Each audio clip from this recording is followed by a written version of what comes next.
Hey foodies, welcome to the Brahmin Chef channel. ఈరోజు మనం first item మనం శ్రీ సత్యనారాయణ స్వామి వారి ప్రసాదం చేయబోతున్నాం. అదే మనం ప్రసాదం చేయబోతున్నాం కాబట్టి సాంప్రదాయంగా మనం ఇత్తడి గిన్నెలో ప్రసాదం చేస్తే చాలా బాగుంటుంది. చిన్ననాటి నుంచి నేను మా అమ్మమ్మ గారు, మా పెద్దమ్మ వీళ్ళందరూ ప్రసాదం చేస్తుంటే ఇత్తడి గిన్నెలోనే చూశాను. సో మరియు అందుకోసమే ఈరోజు మొట్టమొదటి ఛానల్లో మనం వీడియో ప్రసాదం చేయబోతున్నాం కదా, అందుకోసమే ఇత్తడి గిన్నెలో చేద్దాం.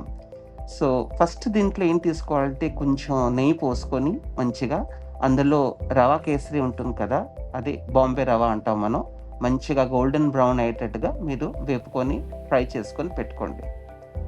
అది మంచిగా ఫ్రై అవుతే అరోమా వస్తుంది మంచిగా. అంటే అలా అని మీరు దాన్ని బ్రౌన్ చేసి వద్దు, it should be golden brown. అది మంచిగా కలుపుకుంటూ ఉండాలి, వదిలేయకూడదు. వదిలిస్తే అడుగంటుకుపోతుంది. దాని తర్వాత మనం పక్కన పెట్టుకోవాలి. దాన్ని తీసుకొని మళ్ళీ కొంచెం నెయ్యి పోసుకొని మనం కాజు కిష్మిష్ వేయించుకొని పక్కన పెట్టుకోవాలి. దాని తర్వాత ఇంగ్రీడియంట్స్లో అన్ని మెజర్మెంట్స్ మీకు ఇచ్చామండి. దాని తర్వాత మీరు పాలు, నీళ్ళు, చక్కెర ఈక్వల్ కొలతల్లో తీసుకోవాలి, అప్పుడే టేస్ట్ బాగా వస్తుంది. అన్నీ కలుపుకొనిక మీరు కాజు కిష్మిష్ వేపుకొని ఫ్రై చేసింది అందులో వేసుకోండి. దాని తర్వాత మంచి స్మెల్ రావడానికి యాలక్ పొడి చేసుకొని ఉంచుకున్నారు కదా, అందులో అది వేసుకోవాలి.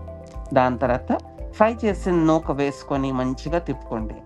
ఇందులో గేమ్ చేంజర్ ఏం తెలుసా మీకు? అదే ఆవు నెయ్యి. అది ఎంత బాగా వేస్తే అంత మంచిగా ఫ్రై అవుతుంది. మీరు గ్యాస్ ఆఫ్ చేసేసుకోవాలి. చూసారా ఎంత బాగా స్వామివారి ప్రసాదం రెడీ అయింది. ఈ రెసిపీ మీకు నచ్చితే తప్పకుండా లైక్ చేయండి, షేర్ చేయండి.